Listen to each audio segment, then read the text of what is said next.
ರಾಮಾಯಣ ಹೇಗೆ ಬರೆದ್ರು ವಾಲ್ಮೀಕಿ ಮಹಾರಾಜರು ಅಂತ ಹೇಳಿ ಕೇಳಿರ್ಬೋದು. ಏನಂತಂದ್ರೆ ವಾಲ್ಮೀಕಿ ಮಹಾರಾಜರು ಅವರು ಬೇಟೆ ಆಡ್ತಿದ್ರು. ಬೇಟೆ ಆಡುವಾಗ ಅವ್ರೇನ್ ಮಾಡ್ತಾರಂದ್ರೆ ಒಂದು ಕ್ರೌಂಚ ಪಕ್ಷಿಯನ್ನ ಹೊಡಿತಾರೆ. ಆ ಪಕ್ಷಿ ಆ ಪಕ್ಷಿಯನ್ನು ಹೊಡೆದಾಗ ಅದರ ಸಂಗಾತಿ ಏನು ಒಂದು ಆಕ್ರಂದನ ಮಾಡ್ತದಲ್ಲ, ಅದರ ಆ ನೋವನ್ನ ನೋಡಿ ಅವರ ಮನ ಪರಿವರ್ತನೆ ಆಗ್ತದೆ. ಅದರ ಸಲುವಾಗಿ ಆ ನೋವಿನಿಂದಾಗಿ ಅವರು ಇಡೀ ರಾಮಾಯಣ ಅನ್ನುವಂತ ಒಂದು ಮಹಾಕಾವ್ಯವನ್ನು ಬರೀತಾರೆ. ಇಡೀ ಜಗತ್ತಿನಲ್ಲೇ ಬಹಳ ದೊಡ್ಡ ಮಹಾಕಾವ್ಯಗಳಲ್ಲಿ ರಾಮಾಯಣ ಮಹಾಕಾವ್ಯ ಒಂದು. ಅಂದ್ರೆ ಮನುಷ್ಯನಿಗೆ ಒಂದು ಘಟನೆ ಕೂಡ ಸ್ಫೂರ್ತಿ ಆಯ್ತಂತಂದ್ರೆ ಅವರು ತನ್ನದೇ ಅಷ್ಟೇ ಅಲ್ಲ, ಇಡೀ ಒಂದು ಮುಂದೆ ಬರುವಂತಹ ಒಂದು ಸಮಾಜದ ಒಂದು ವಿಚಾರಧಾರೆಯನ್ನ ಆದರ್ಶಗಳನ್ನ ಬದಲಾವಣೆ ಮಾಡಬಹುದು.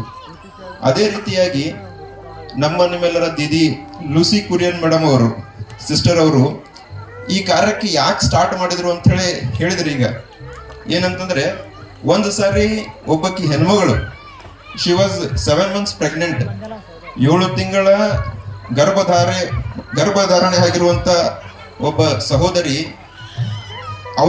ಆ ಸಹೋದರಿಗೆ ಆಕೆಯ ಹಸ್ಬೆಂಡ್ ಪತಿ ಏನ್ ಮಾಡ್ತಂದ್ರೆ ಕುಡಿದ ಅಮಲಿನಲ್ಲಿ ಸೀಮೆ ಎಣ್ಣೆ ಹಾಕಿ ಸುಟ್ಟು ಬಿಡ್ತಾನೆ. She was 90% burned.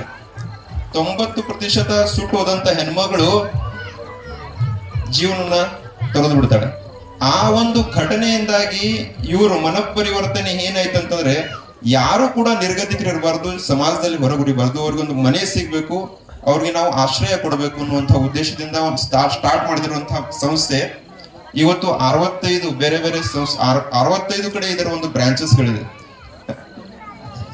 70 ನೋಡ್ರಿ, ಬರೀ ಒಬ್ರು ಮಾಡಿದಂತ ಒಂದು ಮನ ಪರಿವರ್ತನೆ ಕೆಲಸದಿಂದಾಗಿ ಏನೇನು ಮಾಡಬಹುದಂತ. ಮತ್ತೆ ಈ ಸದ್ಯಕ್ಕಿನ ಜಗತ್ತಿನಲ್ಲಿ ಬಹಳ ನೀಡಿರುವಂತದ್ದು ಪ್ರೀತಿ ಏನಿದೆ ಅಲ್ಲ, ಪ್ರೀತಿ ಎಲ್ಲರೂ ಅಂಡರ್ಸ್ಟ್ಯಾಂಡ್ ಮಾಡುವಂತ ಭಾಷೆ. ಲವ್ ಅನ್ನೋದು ಅಂಡರ್ಸ್ಟ್ಯಾಂಡ್ ಮಾಡಿಸ್ಬೇಕಾದ್ರೆ ಏನು ಲ್ಯಾಂಗ್ವೇಜ್ ಬ್ಯಾರಿಯರ್ ಇಲ್ಲ ಅದಕ್ಕೆ. ಈವನ್ ಒಂದು ಪ್ರಾಣಿ ಕೂಡ ನಮ್ಮ ಪ್ರೀತಿಯನ್ನ ಅಂಡರ್ಸ್ಟ್ಯಾಂಡ್ ಮಾಡ್ಕೊಳ್ತದೆ. ಜಸ್ಟ್ ಅದಕ್ಕೊಂದು ಪ್ರೀತಿಯಿಂದ ನೋಡಿದ್ರೆ ಸಾಕು, ಅದು ಕೂಡ ನಮ್ಮ ಪ್ರೀತಿಯನ್ನು ಅಂಡರ್ಸ್ಟ್ಯಾಂಡ್ ಮಾಡ್ಬೋದು. ಅಂತ ಲವ್, ಕಂಪ್ಯಾಷನ್ ಅನ್ನ ಮತ್ತೆ ಪೀಸ್ ಅಂಡ್ ಬ್ರದರ್ಹುಡ್ ಅನ್ನ ಎಲ್ಲ ಕಡೆ ಸ್ಪ್ರೆಡ್ ಮಾಡುವಂತಹ ಒಂದು ಉದ್ದೇಶದಿಂದ ಈ ಸಂಸ್ಥೆ ಕಾರ್ಯನಿರ್ವಹಿಸ್ತಾ ಇದೆ. ಈ ಸಂಸ್ಥೆ ಬಹಳ ಅದ್ಭುತವಾದಂತಹ ಕಾರ್ಯಗಳನ್ನ ಮಾಡ್ತಾ ಇದೆ. ಈ ಕಾರ್ಯಕ್ಕಾಗಿ ತಾವು ಕೂಡ ಎಲ್ಲರೂ ಬಹಳಷ್ಟು ಒಳ್ಳೆಯ ಕೆಲಸ ಮಾಡಿದ್ದೀರಿ. ಇದೇ ಈಗ ನಾವು ಆ ಹಿರಿಯ ಜೀವಿಯವರಿಗೆ ಸನ್ಮಾನ ಮಾಡಿದೀವಿ, ಬಹಳ ಸಂತಸ. ಯಾಕಂದ್ರೆ ನೋಡ್ರಿ, ನಾವು ಇವತ್ತು ಹಣ್ಣು ತಿನ್ನಾಕತ್ತೀವಿ ಅಂತಂದ್ರ ಅದನ್ನ ನಾವು ಹಚ್ಚಿರಂಗಿಲ್ಲ ಗಿಡ, ಹಿಂದೆ ಯಾರೋ ಒಬ್ರು ಹಿರಿಯರ ಗಿಡ ಹಚ್ಚಿರ್ತಾರ, ಅದ್ರ ಹಣ್ಣು ನಾವು ಇವತ್ತು ತಿನ್ನಾಕತ್ತೀವಿ.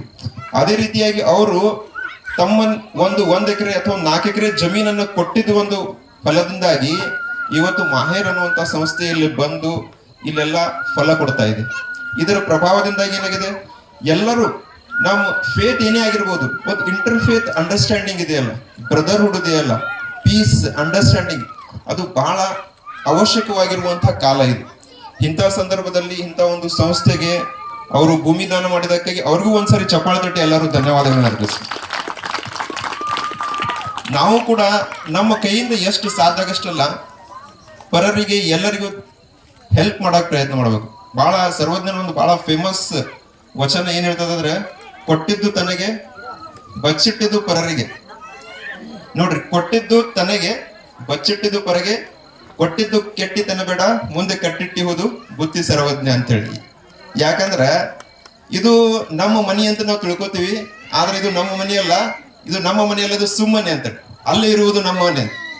ಅದ್ರ ಸಲುವಾಗಿ ಇದ ನಮ್ಮ ಮನಿ ಅಂತ ತಿಳ್ಕೊಂಡು ನಾವು ಏನ್ ಮಾಡಾಕತ್ತೀವಿ ಅಂದ್ರೆ ಇಲ್ಲೇ ಇನ್ವೆಸ್ಟ್ ಮಾಡಾಕತ್ತೀವಿ. ಆದ್ರೆ ಅಲ್ಟಿಮೇಟ್ ಇನ್ವೆಸ್ಟ್ಮೆಂಟ್ ಏನಂತಂದ್ರೆ ನಾವು ಆ ಮನೆಗೆ ಏನ್ ಇನ್ವೆಸ್ಟ್ಮೆಂಟ್ ಮಾಡ್ತೀವಲ್ಲ, ಅದು ಬಹಳ ಮಹತ್ವ. ಇಲ್ಲಿರುವಂತ ಅನಾಥ ಮಕ್ಕಳು ನೋಡ್ರಿ, ಎಷ್ಟು ಎಲ್ಲ ಧರ್ಮಗಳಲ್ಲಿ ಕೂಡ ಪ್ರೀತಿ, ಒಂದು ದಯೆ ಬಹಳ ಮಹತ್ವದ್ದು. ಅದಕ್ಕೆ ಅಣ್ಣ ಬಸವಣ್ಣವ್ರು ಹೇಳ್ತಾರೆ, ದಯೆ ಇಲ್ಲದ ಧರ್ಮ ಅದಾವು ದಯ್ಯ ಅಂತ ಹೇಳಿ. ಏನ್ ಹೇಳ್ತಾರೆ, ಬರೀ ಒಬ್ಬ ಅನಾಥ ಮಗುವಿಗೆ ಪ್ರೀತಿಯಿಂದ ನೀವು ತಲೆ ಹಿಂಗೆ ನಿವರಿಸಿದ್ರೆ, ಬರೀ ಹಿಂಗೆ ತಲೆ ನಿವರಿಸಿದ್ರೆ ಸಾಕು, ಆ ತಲೆ ಮೇಲೆ ಎಷ್ಟು ಕೂದಲಿದೆಯಲ್ಲ ಮಗುವಿಗೆ ಅಷ್ಟು ಪುಣ್ಯ ನಿಮಗೆ ದೊರಕ್ತದೆ. ಬರೀ ಪ್ರೀತಿಯಿಂದ ಒಂದ್ಸರಿ ತಲೆ ನಿವರಿಸಿದ್ರೆ, ಅಂದ್ರೆ ವಿಚಾರ ಮಾಡಿ ಆ ಮಗುವಿನ ಪಾಲನೆ ಪೋಷಣೆ ಮಾಡಿದ್ರಂದ್ರೆ ಎಷ್ಟು ನಮಗೆ ಪುಣ್ಯ ದೊರಕ್ತದೆ ಅಂತ. ನೀವು ಬರೇ ಒಂದು ಅನಾಥ ಮಗುವಿನ ಜೀವನ ಒಂದು ಉದ್ದೇಶ ಉದ್ಧಾರಕ್ಕಾಗಿ ಮನೆಯಲ್ಲಿ ಇಟ್ಕೊಂಡು ಸಾಕಿ ಅವರ ಎಲ್ಲ ಒಂದು ವಿದ್ಯಾಭ್ಯಾಸ ಮತ್ತು ಜೀವನಕ್ಕೆ ಅನುಕೂಲ ಮಾಡಿಕೊಟ್ರೆ ಆ ಒಂದು ಕೆಲಸ ನಿಮ್ಮ ಸಾಲ್ವೇಷನ್ ಸಾಕತ್ತೆ, ಮೋಕ್ಷಕ್ಕಾಗಿ ಸಾಕು ಅಂತ ಹೇಳ್ತಾರೆ. ದೀದಿಯವರದ್ದು ಅಂತ ಎಷ್ಟೋ ಮಕ್ಕಳಿಗೆ ಒಂದು ಆಶ್ರಯವನ್ನು ನೀಡ್ತಾರೆ. ಬಹಳ ವಿಶೇಷ ತಾವು ನಮ್ಮ ಜೊತೆ ನಾವು ಇಲ್ಲಿ ಬಂದು ತಾವು ಇಲ್ಲಿ ಇದ್ದೀರಲ್ಲ, ಇದೇ ನಮಗೆ ಇನ್ಸ್ಪಿರೇಷನ್.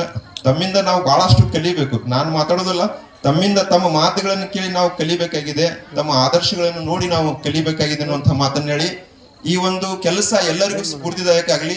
ಎಲ್ಲರೂ ಕೂಡ ತಮ್ಮ ಕೈಯಿಂದ ಏನಾಗತ್ತಲ್ಲ ಸಾಧ್ಯ ಆದಷ್ಟು ಬೇರೆದವರಿಗೆ ಹೆಲ್ಪ್ ಮಾಡಕ್ ಪ್ರಯತ್ನ ಮಾಡೋಣ ಅಂತ ಹೇಳಿ ನನ್ನ ಮಾತಿಗೆ ವಿರಾಮ ನೀಡ್ತೀನಿ. Thank you. ಜೈ ಹಿಂದ್, ಸತ್ಯಮೇವ ಜಯತೆ.